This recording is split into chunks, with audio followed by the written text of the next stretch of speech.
إن الحمد لله نحمده ونستعينه ونستغفره ونعوذ بالله من شرور أنفسنا ومن سيئات أعمالنا إنه من يهده الله فلا مضل له ومن يضلل فلا هادي له أشهد أن لا إله إلا الله وحده لا شريك له وأشهد أن محمدا عبده ورسوله صلى الله عليه وعلى آله وأصحابه ومن تبعهم بإحسان إلى يوم الدين. أما بعد. Assalamualaikum warahmatullahi ta'ala wabarakatuh.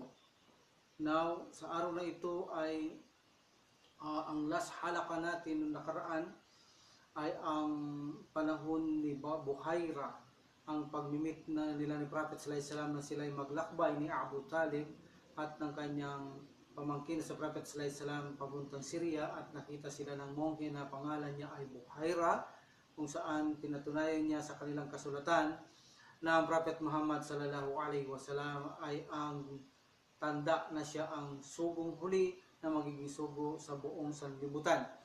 So inshallah ngayon ay dumako na naman tayo sa mga ilang insidente, inshallah sa abot ng makakaya natin kung makaabot tayo hanggang sa kasal ng Prophet Muhammad sallallahu alaihi wasallam kay Khadija radhiyallahu anha.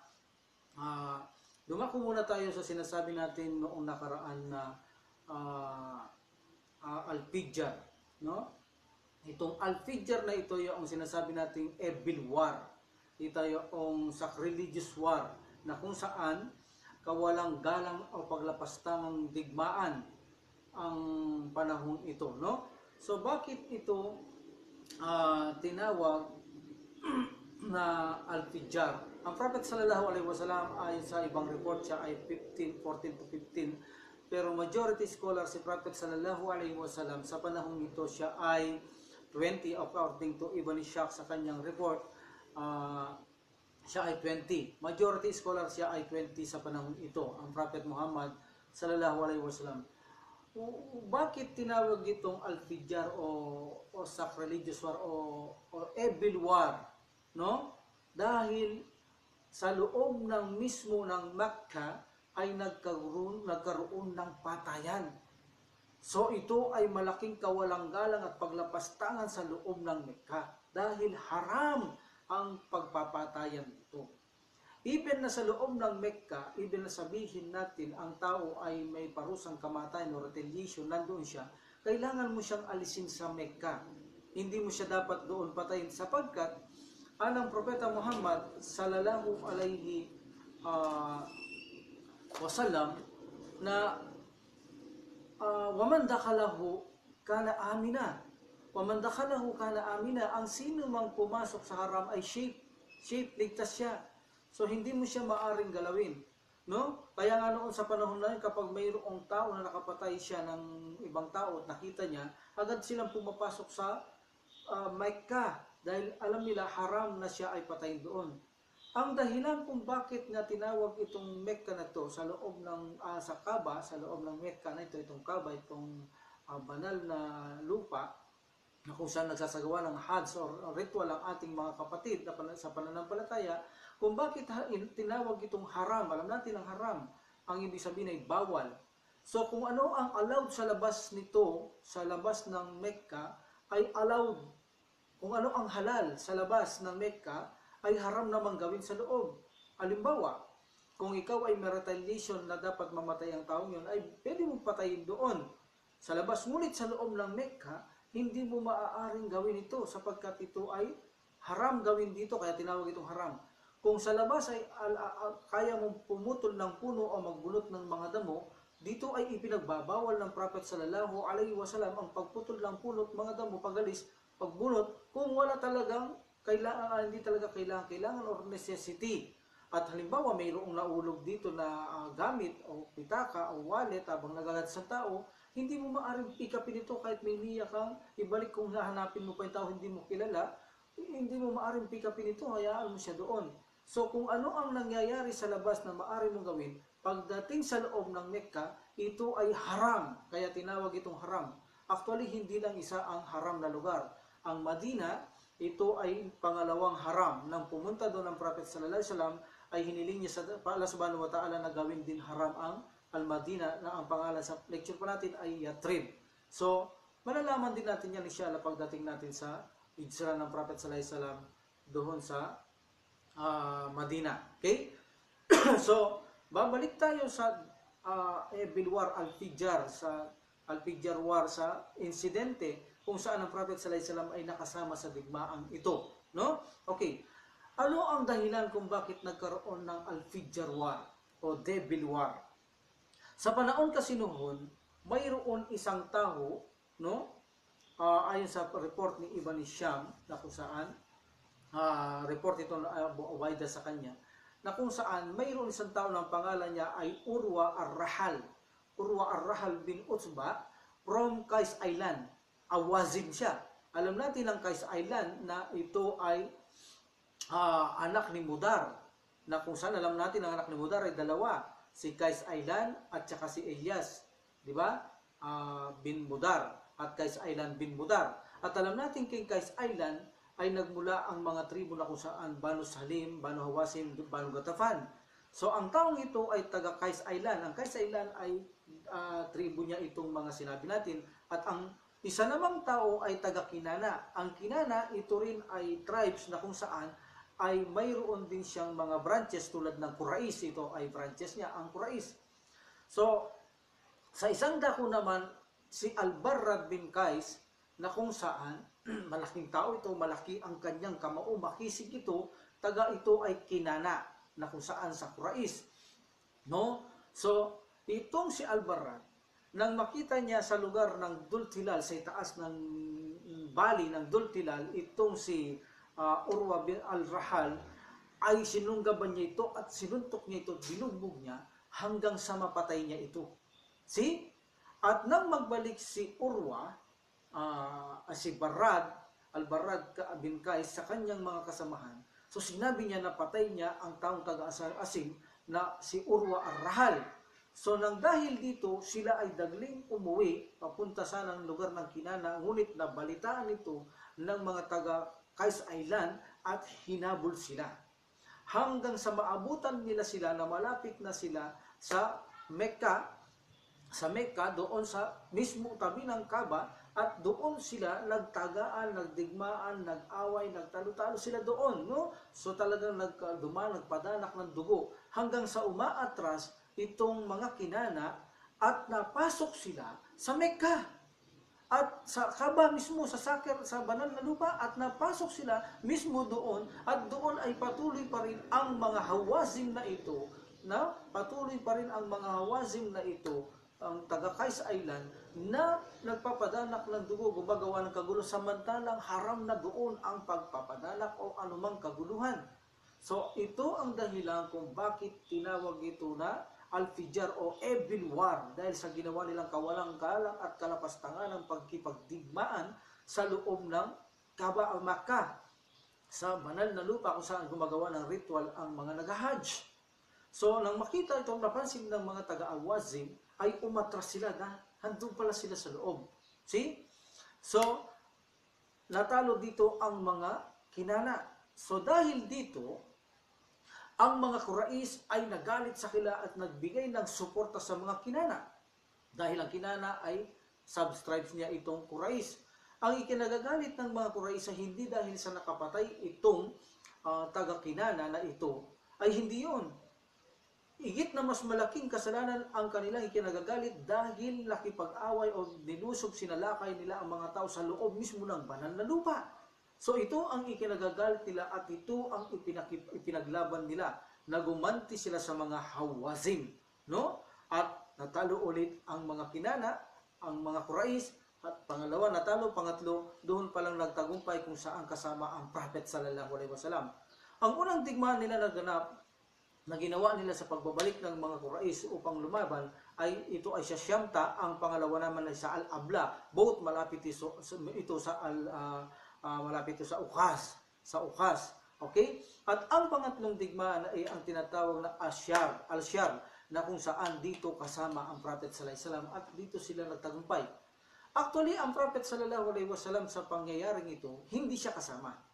Hindi siya pumapatay talaga ng tao, hindi siya namamana. Ang trabaho niya ay pumulot lamang ng mga pana o bala, mga amulation din ng mga bala ng pana, naghahanap siya at ibinibigay niya sa kanyang tsuin na siya namang pinambabala nila sa mga kaaway. Alam naman natin ang mga pana ay nagpapalitan ang mga kanilang mga bala. So, pinupulot lang magkabila at siya namang ginagamit na upang pangsibat sa kanila.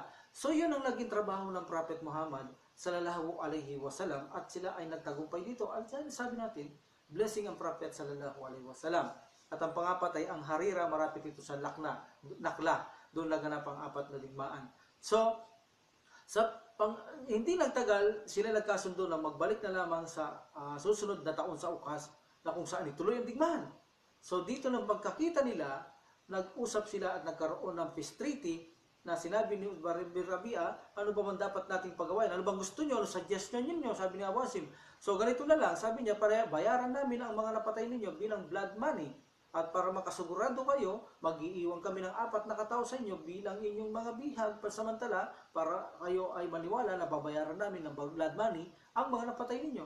Sabi niya, fair. Sabi nila, okay. So, dito natapos ang digmaan na kung saan tinatawag na Al-Fijar, na kung saan ang Prophet sallallahu alaihi wasallam ay tumulong na makipaglaban kasama ang hindi mananampalataya, mga musyrikin, laban sa mga musyrikin dahil ang dahilan ay ipinagtanggol niya ang bahay ng Allah subhanahu wa ta'ala na nilapastangan ito, hindi sa taong nakapatay. No? So, yan ang pangyayari na isang insidente sa panahon ng Prophet sallallahu alaihi wasallam. So, nang ang Prophet Muhammad sallallahu alaihi wasallam ay umabot na siya ng 24 to 25 years old, sa kahirapan ng buhay ni Abu Talib, no? At mahina ang kalakal, naisipan niyang tumulong kaya't nakipagtrabaho siya kahit na siya ay pastol lamang, no? Kahit na siya ay pastol lamang. Siya nga pala, baka maaaring itanong nila, o bakit ang Propeta Muhammad sallallahu alaihi wasallam, kung bakit pala haram ang nakikipag-away, pumapatay sa loob ng Makkah, bakit ginawa niya ito nung sakupin niya ang Makkah? So, kailangan alam natin ito para may pagtanggol natin ang ating relihiyon kung sakaling tinatanong tayo. So, ang sagot dito, totoo yan, sinabi ng Prophet sallallahu alaihi wasallam, ang Makkah, ang syudad na ito ay banal at ginawa ng Allah subhanahu wa ta'ala mula sa linikha ang langit at lupa, no? Ay itinakda niya, haram dito, hanggang sa araw ng paghukom, haram dito ang magkaroon ng pagpapadanak ng dugo, no? Haram dito. So, ginawa lang, sabi ng Prophet sallallahu alaihi wasallam, sa akin na halal pansamantala lamang ginawang halal, pinahintulutan ako ng Allah subhanahu wa ta'ala na gawing halal ito sa akin lamang ipinapahintulot, at sabihin ninyo sa iba, hindi ito ipinapahintulot, no? Hindi ito ipinapahintulot, sa akin lamang pansamantala pinahintulot. Mula ngayon hanggang sa araw ng paghukom, pagkatapos nito na nasakop na ang Makkah ng Prophet sallallahu alaihi wasallam, mula ngayon hanggang sa katapusan, hanggang the day of resurrection, haram gawin ito. Pinahintulot lang sa akin ito, sa akin lang, pansamantala, sa konting oras lamang. See? O, alam na natin ang sasagot. At nangyari ang digmaan na ito na nakapatay si Barrad, sa Awasim ay Sakirman din, buwan na kung saan banal na buwan. Ito ay haram din na pumatay ng banal na buwan. Mayroon tayong 4 na banal na buwan sa kalendaryo ng Islamiko, itong tinatawag na Dulqa'dah, Dulhijjah at Muharram. Sunod-sunod ito, 10 months, 11 months at first month. 11 months, 12 months at first month, at saka ang Rajab, 7 months. So ang lahat ng mga banal na buwan na ito ay bawal pumatay ng tao. So ito ay malaking kasalanan sa Allah subhanahu wa ta'ala. Ginawa pa ang pagpatay ni Barrad dito sa taga-Awazim na ito, na kung saan ay banal na buwan din. Kaya kasama talaga ito sa kalapastangang gawaing digmaan, kung saan dalawang banal na Sakirman and Sakirlan, no, kung saan banal na lupa, banal na buwan ay nilapastangan ng mga taong ito. So no, ang Prophet sallallahu alaihi wasallam ay umabot na sa 20. Ang proof natin sa banal na Quran, kung itatanong ninyo, sinabi na Allah subhanahu wa ta'ala, wala tuqatiluhum indal masjidil haram, no? At huwag kayong pumatay, huwag kayong magpatayan sa loob ng masjid haram, o huwag niyong ayahan na magkaroon ng patay sa masjid haram, maliban hatta yuqatiluhum fi, maliban kung kayo ay salakayin dito, pagtatanggol niyo lang, pinapahintulot yun ng Allah subhanahu wa ta'ala. Okay? So, ang Prophet Muhammad sallallahu alaihi wasallam ay umabot na siya sa 24 or 25 years old, siya ay pumasok na magpastol ng tupa para makatulong kay Abu Talib dahil sa kahirapan, mahinang kalakal, naisipan niyang tumulong sa matanda. So pumasok siya bilang pastol kay Hala. Si Hala ito ay kapatid ni Khadija radhiyallahu anha, no? So pumasok siyang pastol dito kay Hala, na kapatid ni Khadija. Ang tanong, bago ko ituloy ito, bakit kaya ang mga propeta at sugo ay makikita natin halos silang lahat ay idinadaan ng Allah subhanahu wa ta'ala na magbantay o magpastol ng mga tupa? Bakit kaya? No? Ano kaya ang mga benefits dito? So una, dapat nating malaman, sinabi ng Prophet sallallahu alaihi wasallam na bawat propeta ay hinirang na pinabayaan o itinakda ng Allah subhanahu wa ta'ala sa kanya, every prophet, na ipinadadala niya ito para maging pastol ng tupa. So tinanong siya ng mga sahaba, even na yung Rasulullah, even na ako, sabi niya, ay nagpastol ng tupa. Dito nga, kay Hala. So ano ang benefits? Bakit ang mga propeta at sugo ay pinababayaan mo ng Allah subhanahu wa ta'ala na dumaan ng pagpapastol? Tulad nila, makikita natin sila Jacob, Musa, Ibrahim, David, Prophet sallallahu alaihi wasallam, at iba pa. So silang lahat ay dumadaan sa papapastol ng tupa. Ano ang wisdom? Mapapansin nyo yan, napapanood nyo sa TV, nagpapastol sila alos ng tupa. Una, ang wisdom dito,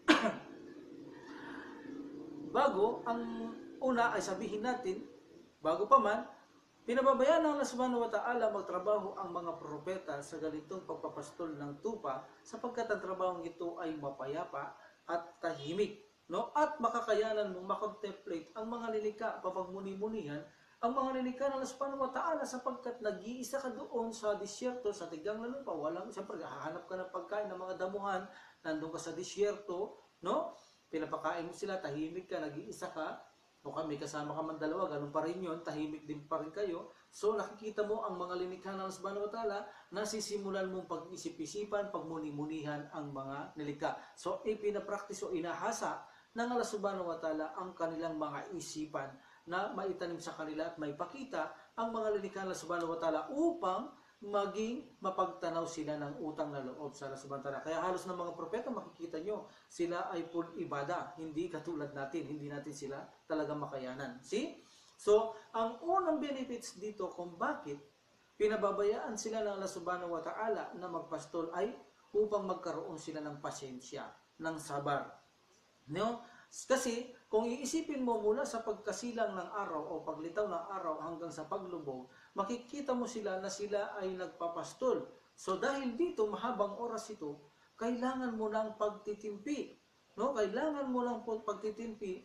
So katulad din ng mga leadership, kailangan magkaroon ka ng pagtitimpi sa mga tao. So sinasanay kang magtimpi ng Allah subhanahu wa ta'ala.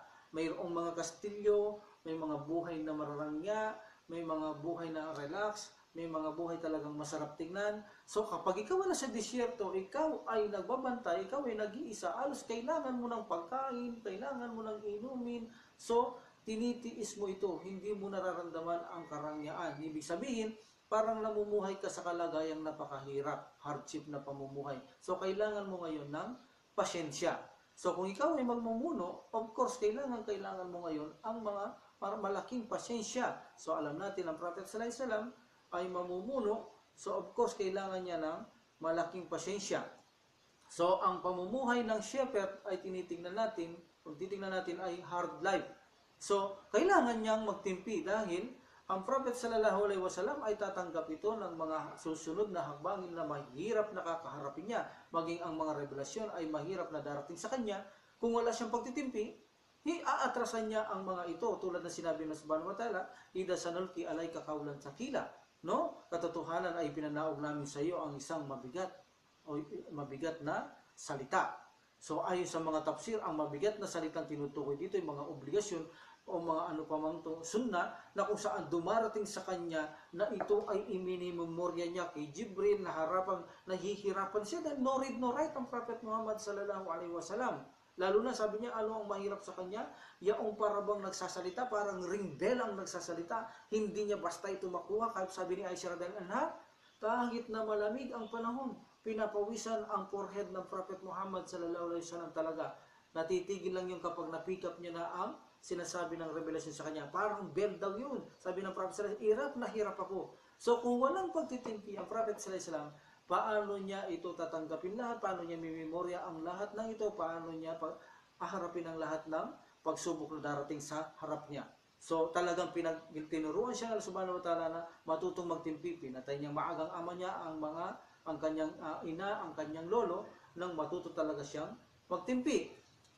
So number 2, matuto siyang maging mapagkumbaba, humbleness. See? Kasi kapag ikaw ay nagpapastol ng tupa, so binabantayan mo sila, di ba? Okay. Pag sila ay nanganganak, inaaruga mo sila. Kung sila ay pinapastol mo, binabantayan mahigpit dahil maraming predator maraming mababagis na hayop sa disyerto. Okay? So, ikaw ay natutulog sa tabi nila. Binabantayan mo talaga sila. Napaka-humble mo sa kanila. Ayaw mo silang masaktan, no? Okay. Even na ikaw ay nakahapak ng kanilang mga dumi, naiihiyan kanila, ikaw ay nagiging mapagkumbaba sa kanila, no? Nagiging mapagkumbaba ka sa kanila. So, habang nangyayari sa iyo ang mga bagay na ito, ay lalong lumalakas lalo lagi ang iyong pagpapakumbaba. So, kailangan ito ng Prophet sallallahu alaihi wasallam sa kanyang mga kasamaan dahil sa harapin niya ay kailangan niyang maging mapagkumbaba sapagkat mayroong malilitaw na mga hipokrito sa panahon niya na nakita natin napakapagkumbaba na Prophet sallallahu alaihi wasallam.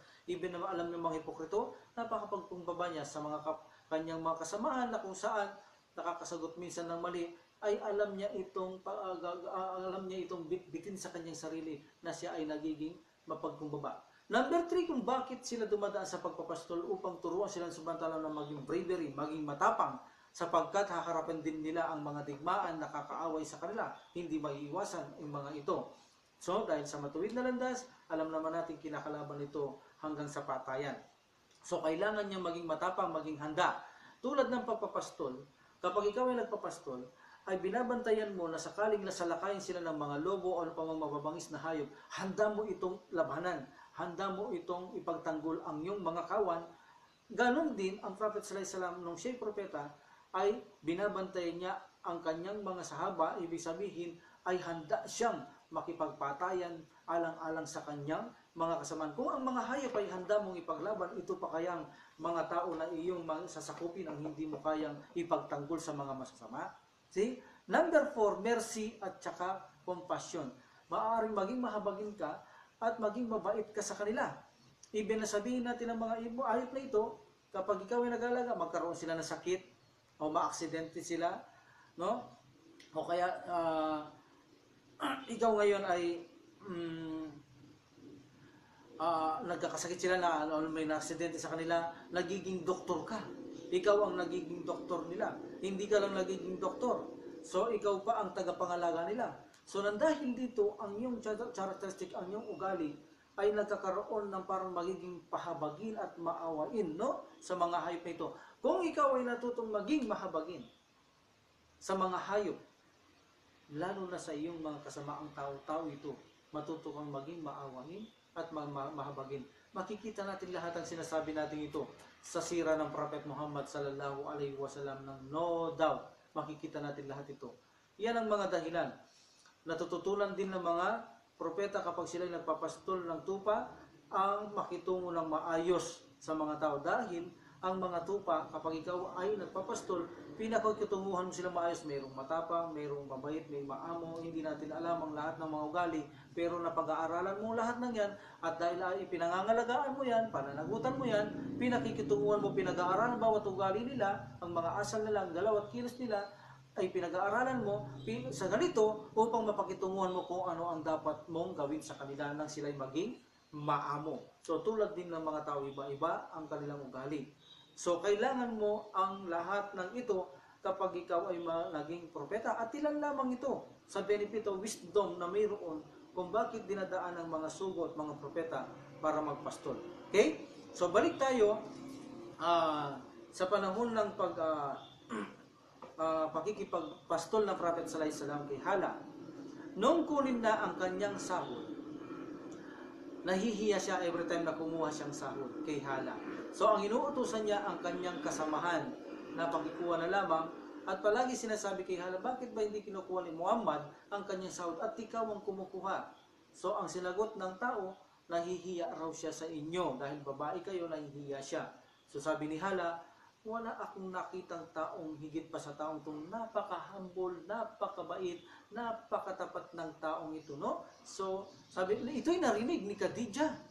Narinig ito ni Khadijah sa kanyang kapatid. So, nagkaroon ng interes si Khadijah sa taong ito. At alam natin na naririnig sa Makkah na siya tinatawag na Amin. Siya ang taong mapagkakatiwalahan, hanes siya, matapat siya. See? Alam ito ni Khadijah. So, nang dahil dito, nagka-interes si Khadijah na kunin niyang mga lakal ito. Si Khadijah, ang kanyang unang naging asawa, ay mayaman ito. Kung saan ang yaman niya, ay ang kanyang ginawa ay nag-upa siya ng mga tagapagkalakal na sa kanya ang pera, ang mga taong nangangalakal ay binabayaran niya ito according to percentage na kanilang usapan. So, ang mga taong ito ay karaban, bumibili sa Syria, tapos mamimili, pupunta sa Yemen, bebenta at mamimili, paikot hanggang makarating sila kay Khadijah. Minsan, ang pangangarabang ito ay 2 months, 3 months, bago sila makabalik kay Khadijah at magre-remit. So, of course, nalalaman din ni Khadijah na siya ay dinadaya ng mga kanyang mga hinahire, mga inuupahan, no? So, kailangan niya ng matapat na magtinda, mga lakal, no? Okay, so narinig niya ito, ang katapatan ng taong ito na si Muhammad sallallahu alaihi wasallam. Pero bago yan, saan nanggaling ang kayamanan ni Khadijah? So si Khadijah, ayon sa kasaysayan, siya ay pinanganak na 556 AD, no? 586 AD, at namatay siya 600 plus sa buwan ng Ramadan.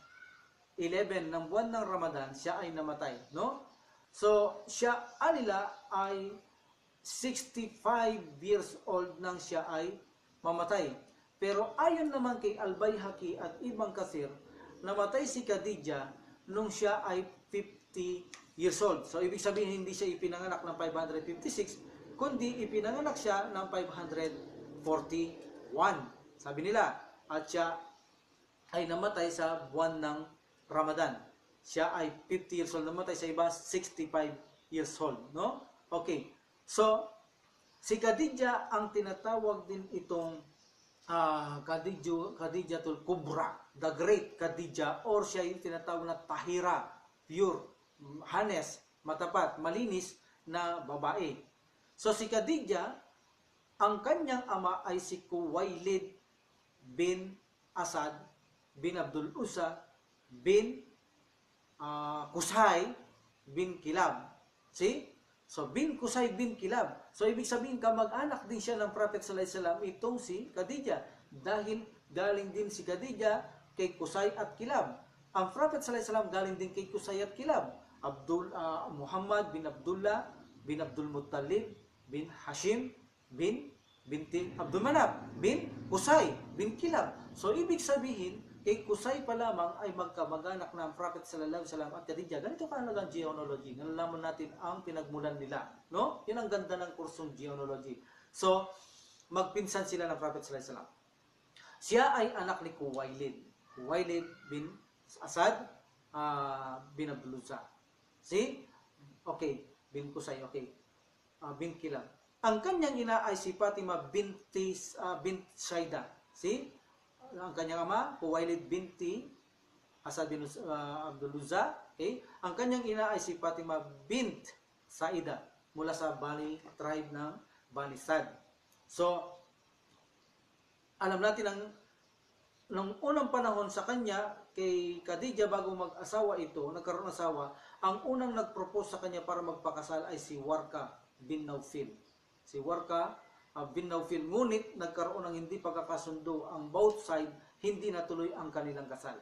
So hanggang sa maging asawa niya itong si Hind, no? Hind bin Nabash. Si Hind bin Nabash, nagkaroon siya ng anak kay Khadijah na dalawa, na tinatawag na Hala din. Hala, ang panganay ay si Hind. Kaya ang kanyang ama, ang kanyang asawa ay tinatawag na Hind bin Hind. Ang panganay niya ay si Hind at ang pangalawa ay si Hala. So ito ang naging anak ni Khadija kay Hind bin Nabash. No, dalawa. So ayon sa story, si Hala ito'y nag-embrace ng Islam. Inshallah, malalaman natin. At si Hind, walang masyadong alam kung siya ay nag-embrace o hindi. Then nang mamatay itong si Hind, ay nag-propose sa kanya ang isang lalaki na mayaman, napakayaman, at siya naman naging asawa ni Khadija na si Atik bin Abid, kung saan ayon sa kasaysayan hindi siya nagkaroon ng anak kay Khadija at namatay. So pagkamatay nito, dahil sa iba mayroong sinasabi nagkaanak siya si Hala din ang pangalan, pero kulang tayo sa reference sa bagay na ito. Walang masyadong reference sa bagay na. So ang majority wala siyang anak, kung kaya nagkaroon siya ng kayamanan dahil dito kay Atik. So alam natin ang mga babae noon ay hindi naman nagmamana kung mayroon silang mga anak. So dahil walang anak si Atik kay Khadija radhiyallahu anha, napunta lahat sa kanya ang kanyang kayamanan. Ganito nagkaroon ng malaking kayamanan si Khadija dahil kay Atik binabid nang siya ay mamatay. So dito niya sinimulan magkaroon ng negosyo ng pangangalakal. Alam din natin na may kapatid ding lalaki itong si Khadija na tinatawag na si Awam at saka si Hazim. So sila ay namatay na kung saan wala pa ang Prophet Muhammad sallallahu alaihi wasallam, wala pa ang pagkapropeta ng Prophet Muhammad sallallahu alaihi wasallam, hindi pa siya nare-revealan ng revelasyon at nadatna ng kamatayan. Kapatid din ito ni Khadija radhiyallahu anha, ganun din si Hala, no? Okay. So nang kunin ito na magtrabaho ni Khadija radhiyallahu anha para sa kanya dahil nakalalaman niya matapat siya. So sinabi ni Muhammad sallallahu alaihi wasallam sa kanyang tiyuhin na si Abu Talib kung gusto niyang tanggapin ang alok ni Khadija. So sabi niya, napakagandang alok, sabi niya, para atrasan mo yan, sabi ni Abu Talib. So sinunggaban ito ng Prophet sallallahu alaihi wasallam, then nagkasundo sila sa porsyento. Okay. So nang siya ay magpunta na sa Syria, ay ipinasama ni Khadija ang kanyang sa isang report, ito ay alipin niya, sa isang report ay hiring niya rin ito, pa niya na si Maysara. So sa madali sabi, kasabi ng Prophet sallallahu alaihi wasallam, si Maysara patungo sa Syria upang mangalakal. Ang pangangalakal ng Prophet sallallahu alaihi wasallam ay napakatapat at napakatotoo, sabi ng ulat ni Maysara na pinatunayan niya ito kay Khadija. At nakita ko niya ni Maysara na mayroong dalawang anghel sa kanyang paglalakbay sa mainit na siya ay nilililiman ito ng mga anghel sa pamamagitan ng kanilang pakpak at mga katawan. Of course, nakalilim ito kay Prophet Muhammad sallallahu alaihi wasallam. So, naging matagumpay ang kanyang pangangalakal dahil sa katapatan at makatotohanan. So, hanggang sa makapagbalik sila kay Khadija, ang kanilang kinita ay 3 times, nadodoble mo, 3 times mong hihigitan ang kinikita ng mga nagtitinda ni Khadija nung nakaraan. So, ito ang pangyayaring unang paglalakbay ng Prophet sallallahu alaihi wasallam. Napakalaki ang kinita ni Khadija. Tuwang-tuwa siya sa kinita. Dahil alam natin, blessing ang Prophet sallallahu alaihi wasallam. Siya'y pinagpala gaya ng mga nakaraang paksa natin. So, ikinuwento ngayon ni Maysara kay Khadija ang kanyang katapatan, ang kanyang makatotohanang pangangalakal, walang pandaraya, napakatapat na tao, napakabait na tao, makitungo sa mga tao. No? So, at nakita ko niya na nililiniman siya ng dalawang mga anghel.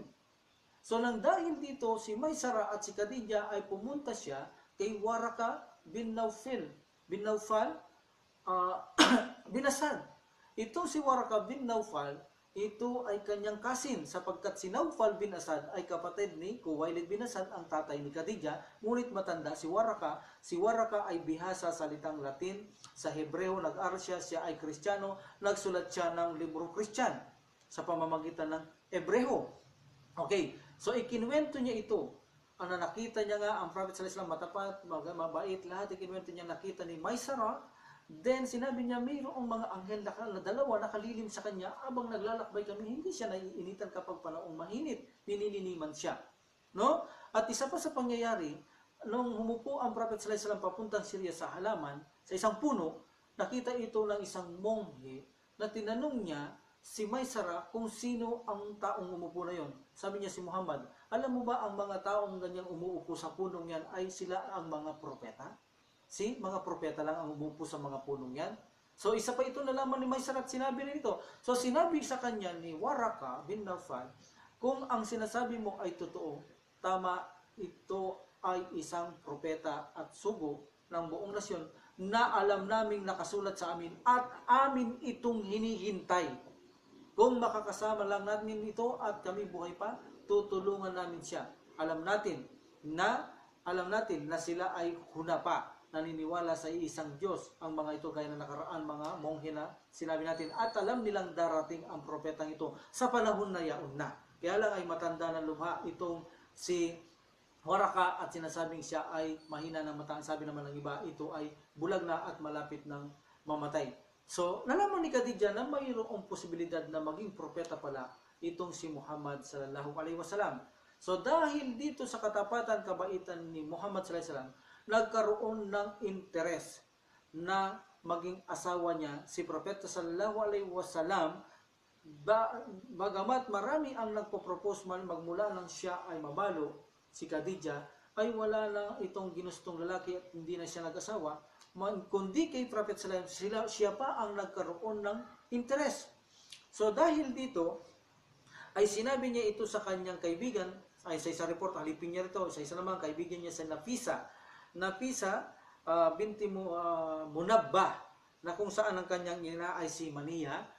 Sinabi niya ito na gusto niya ang Prophet sallallahu alaihi wasallam pangasawa. Sabi niya, leave it to me, sabi ni Nafisa, at pumunta siya kay Prophet sallallahu alaihi wasallam. Sabi niya, Muhammad, bakit hindi ka pa mag-asawa? Sabi niya, ako'y mahirap lamang. Sabi niya, bakit hindi mo subukan si Khadija? Sa palagay mo ba ay gugustuhin ako ni Khadija? I think gusto ka ni Khadija. Buti naman ako'y magugusto niya, ako'y mahirap lang. Hindi niya sinabing tinanggi niya si Khadija. Siya ay humble. Bakit? Buti naman ako'y nagugusto niya at mahirap na hindi naman nababagay sa kanya. Siya'y marangya at maganda. So, hanggang sa inamin ni Nafisa na gusto siya ni Khadija. So, sinabi ito ni Prophet sallallahu alaihi wasallam sa kanyang tiyusya Abu Talib. Then, sila ay natuwa, agree, at nagpunta sila kasama si Hamza kay Amir bin Asad. Si Amir bin Asad ay kapatid din ito ni Khuwailid bin Asad, na kung saan sa panahon na yon ay patay na kasi itong si ama ni Khadija na si Khuwailid bin Asad. Siya ay patay na noon, na sinasabi namang buhay pa si Khuwailid nang ikasalito kay Prophet sallallahu alaihi wasallam, pero walang masyadong reference makita rito. Ang malakas o majority ay patay na si Khuwailid, gaya ng sinabi ng iba na namatay ito sa Al-Fijar, na kung saan nagkaroon ng digmaan noon, no? Sa Al-Fijar. Alam natin, itong mga Devil War, dito raw ito namatay. Sabi naman ng iba, hindi namatay sa Al-Fijar, bago ang Al-Fijar. Siya ay namatay na kung saan nakikipaglaban siya noon kay Tuba, na pinipilit niyang tanggalin ang Black Stone doon sa Kaaba. Ito ang lumalaban sa kanya si Khuwailid bin Asad at ang ibang mga tribo sa Quraysh. So, nilalabanan nila sa Tuba. So, sa gabing pagtulog ni Tuba ay pinanaginip ito ng masama sa gusto ng Subhanahu wa Ta'ala para huwag niyang galawin ang Black Stone. So, nanaginip siya ng nightmare. So, kinamagaan, binago niya ang kanyang isip. Iniwanan nila itong Black Stone, pinabayaan na. So, bago rito, sabi nila, bago pa mag-Al-Fijar ay namatay na dito sa panahong ito pagkatapos nito, si Khuwailid. Ang iba naman sabi sa pagdigma ng Al-Fijar, doon namatay si Khuwailid bin Asad. So majority patay na ang ama ni Khadija. So pumunta sila kay Amir bin Asad. At sinabi ni Amir bin Asad, si Khadija ay balo at may karapatan na rin siyang kunin niyo ang kanyang opinion. Sa akin walang problema, puntahan niyo siya. So pumayag itong si Khadija na kung saan maging asawa ni Prophet Muhammad sallallahu alaihi wasallam, sapagkat ang totoo siya naman ang may kagustuhan nito. So ayon sa sinasabi, ang mahar ay 50 dirham gold at sinasabi naman ang 20 camels ang dowry kay Khadija ng Prophet sallallahu alaihi wasallam. So nung ikasal itong si Propeta Muhammad sallallahu alaihi wasallam, siya ay 25 years old. Si Khadija sinasabi na ay 40 years old. So ito ang una kanina sinasabi natin namatay siyang 500, sinila siyang 556 at namatay siya 600 plus 619 something. So siya ay 65 years old sa nila. Ang iba naman sabi nila, no, siya ay namatay ng 50 tulad ni Bayhaqi at ni Ibn Kathir sa kanilang mga sinulat na story. So sabi nila ay no, siya ay namatay na 50. So siya ay kinasal, sabi nila 40, no, siya ay kinasal na 28. So kung pag-aaralan natin, majority ang 40. Nagkaroon siya ng 6 na anak. Sa palagay natin, well, wala tayong magagawa kung gusto na sa bantala. Pero kung natural na pag-aaralan, ang 40 ay may imposible na magkaroon pa siya ng 6 na anak sa dahil marahil ay mag-menopause na ito. Kaya sabi nila, mas tama lang ikasal si Khadija ay 28 years old lamang at namatay siya na 40 years old. Dahil mas magaan na magkaroon siya ng 6 na anak kung siya ay 28 years old. At kung 40 naman ay mukhang imposible na magkaroon siya ng 6 na anak. Gayunpaman, ang Allah subhanahu wa ta'ala ang nakakaalam. Majority, 40 years old siyang ikinasal si Khadija at 25 itong si Propeta Muhammad sallallahu alaihi wasallam at 20 camels ang dowry ng Prophet Muhammad sallallahu alaihi wasallam sa kanya. So sila ay nakakaroon ng pamumuhay na napakaganda at masagana, no? At sila ay nagkaroon ng 6 na anak. Ang kanilang anak ay una ay si Qasim dahil tinawag siyang ang kunya ng Prophet sallallahu alaihi wasallam ay Abul Qasim, ama ni Qasim. So ito ay namatay na sinasabi, makakayanan niya ng umakyat sa isang kamelyo. Ibig sabihin mga 6 to 7 years old, ito ay namatay ng alam-alam. At ang kasunod na ipinanganak ay sa majority ay si Zainab, no? Tapos si Abdullah na ito'y namatay na infant, no? Sanggol pa lamang namatay na si Abdullah. 2 lalaki ang namatay. Nang mamatay si Abdullah ay tuwang-tuwa pa nga si Abu Lahab, no? Nang mamatay si Abdullah ay tuwang-tuwa pa itong si Abu Lahab. Gano'ng kasakit na namatay na yung anak na natutuwa pa ang uncle mo, no? So dahil kasi noon ay pumasok na ang pagkapropeta ng Prophet sallallahu alaihi wasallam, ay kaaway niya na itong si Abu Lahab. Kaya nang namatay itong si Abdullah, ay tumakbo pa sa Kaaba na nagmamadali na wala na, putol na ang lahi ni Muhammad, putol na ang lahi ng Muhammad, wala nang lalaki, wala na siyang kapalit, no? So tuwang-tuwang po siya. Masakit ito sa Prophet sallallahu alaihi wasallam, kaya nga inihanda siya ng Allah subhanahu wa ta'ala sa pagsasabar, no? Namatayan ka na tapos yung tsuy mo nagbibiba sa labas, ay pinagmamalaki niya na, naputulan ka ng lahi dahil wala nang lalaki. So ang kasunod naman nito ay sinasabi na si Ruqayya, tapos si Kulthum at si Fatima. Sa una, alam natin si Abu Lahab naka-propose sa kanya, na ikakasal sa kanya si Ruqayya at Kulthum sa kanyang mga anak na si Utbah at Utayba. So, nang malaman ni Abu Lahab na propeta ito at nagiging kalaban ni Abu Lahab, inatras niya ang kanyang mga anak na lalaki. Ganon kasalbay si Abu Lahab sa kanyang pamangkin na ito. Matalik na kaaway. Isa nga lang ang ginawa nito nung palayay niya si Suwayba ng mga anak, ipanganak si Prophet sallallahu alaihi wasallam. Sabi ni Suwayba, nanganak na si Amina, ang anak niya lalaki, tuwang-tuwa, di ba? So, pinalaya niya si Suwayba. So, dito, nagkaroon siya ng reward sa Allah subhanahu wa ta'ala na sa bawat Lunes pinaiinom siya ng isang patak na tubig sa impyernong apoy. Maliban doon, wala siyang ginawa except na lang sa ilang araw na binigyan niyang proteksyon ng Prophet sallallahu alaihi wasallam pagkamatay ni Abu Talib. Darating tayo dyan, inshallah. So nagkaroon ng 6 na anak ang si Khadija kay Prophet sallallahu alaihi wasallam. Ang iba sinasabi na itong si Tahir at Tayyib ay anak din ng Prophet sallallahu alaihi wasallam. Pero ang Tahir at Tayyib na ito ay si Abdullah din ito, no? Kaya 6 lang ang kanyang anak. So ang kanyang anak, ang kanyang una ay Abul Qasim, then Zainab. Si Zainab ito ay naging asawa ni Abul As bin Rabi'ah. Okay, Abul As bin Rabi'ah. Okay, nag-embrace din ito ng Islam pero huli na. Si bin Rabi'ah una si Zainab. Then Abdullah, then Ruqayya, Kulthum, Fatima. Ang 2 lalaki namatay na infant pa lamang. So ang mga babae ay namatay ito na buhay. Buhay ang Prophet Muhammad sallallahu alaihi wasallam at nakita nila at nadatnan nila ang pananampalatayang Islam. Ang lahat ay namatay. Ang 3 babae, Zainab, Ruqayya at Kulthum, na panahon ng Prophet sallallahu alaihi wasallam na siya ay buhay pa. Ang hindi niya lang nakitang namatay ay si Fatima radhiyallahu anha. Namatay ang Prophet sallallahu alaihi wasallam, hindi niya nakita si Fatima. So after 6 months, inshallah, after 6 months, namatay na rin si Fatima pagkatapos ng Propeta Muhammad sallallahu alaihi wasallam. At ayon din sa report, pagkamatay ng Prophet Muhammad sallallahu alaihi wasallam, no, ay mga ilang buwan na rin ay mamamatay na rin itong si Ummi Ayman ng kanyang alipin, no? Okay. So hanggang sa maging maligaya ang buhay ng mag-asawang ito. Okay?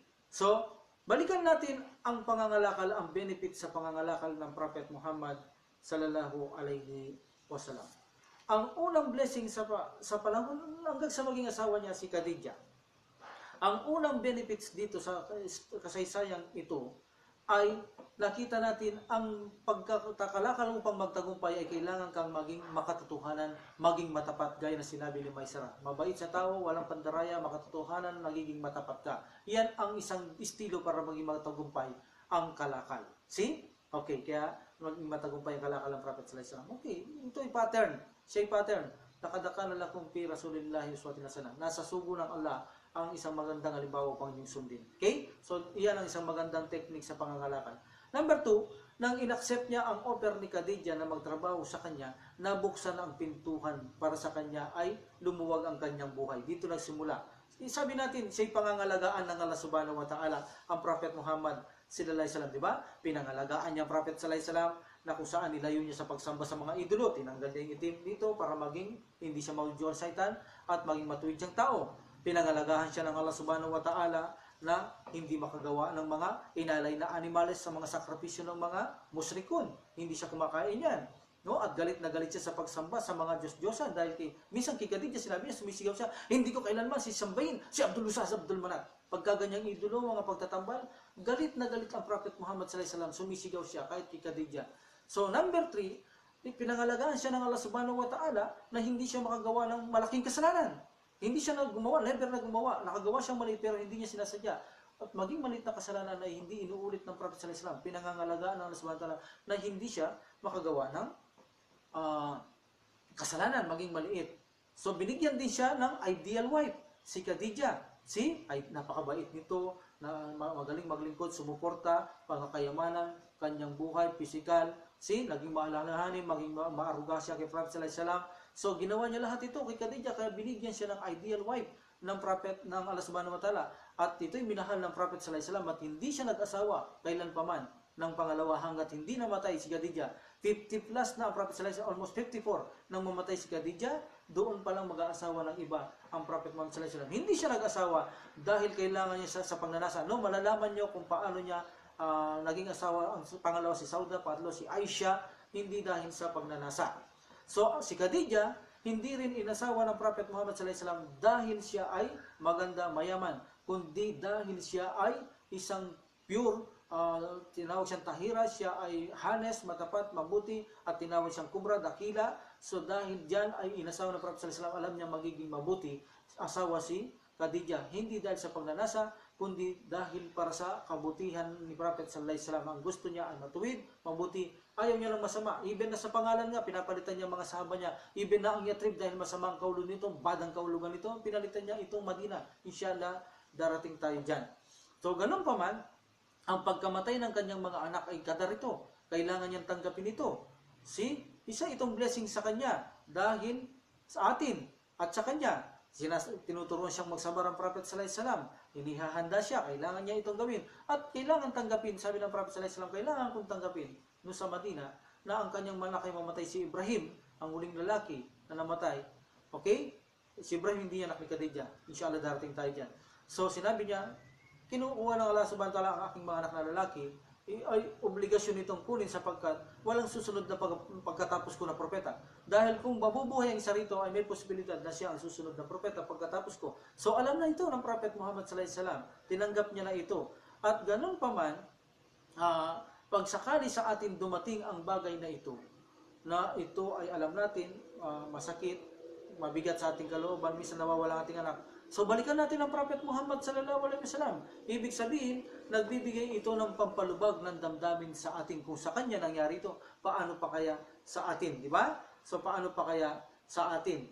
So ibig sabihin, nagkakaroon tayo ng kapanatagan na tanggapin ang mga bagay na nangyayari sa ating buhay sapagkat dinanas na ito lahat ng Propeta Muhammad sallallahu alaihi wasallam. Katotohanan, ang mga pagsubok ay darating at darating sa atin. Hindi naman tayo makakapasok ng paraiso hanggat hindi tayo susubukan ng Allah subhanahu wa ta'ala. Maging ang Prophet Muhammad sallallahu alaihi wasallam, marami siyang dinaanan na pahirap, physical, spiritual na mga pagsubok. Bakit ito ginawa sa Subhanahu wa Ta'ala? Dahil nilikha tayo ng Allah subhanahu wa ta'ala, kalkal mauta wal hayata liyubluwa kung ayo kung asan mamala. Nilikha ko ang buhay kamatayan upang kayo ay subukan kung sino lamang ang magaling sa inyo. Sinakala niyo ba na kayo makakapasok sa paraiso? Sabi ng Subhanahu wa Ta'ala na hindi namin kayo susubukan, tiyak na amin kayong susubukan, sabi ng Allah subhanahu wa ta'ala. So sa kasal nilang ito, si Hakim ibn Hazim, dahil sabi ko, si Hazim ay kapatid ni Khadijah, namatay ito nang wala pa ang revelasyon sa Prophet sallallahu alaihi wasallam, at si Awam. Si Awam, anak niya si Zubair Awam, at si Hakim bin Hazim, anak ni Hazim, si Hakim. Sila ay nag-embrace at malaking kasaysayan nila sa Islam. So itong si Hakim ibn Hazim, nang ikasal sila ng Prophet sallallahu alaihi wasallam at Khadijah, binigyan niya ng regalo si Khadijah na kanyang magiging alipin. Alam natin kapag alipin ito, magagawa nila ang lahat ng kanilang gusto, may utos lahat ang kanilang mga gusto sa kanilang alipin na walang pagtanggi. So niregalo niya ang isang alipin na binili niya. Ito ang pangalang sinasabi nating Said ibn al-Harith.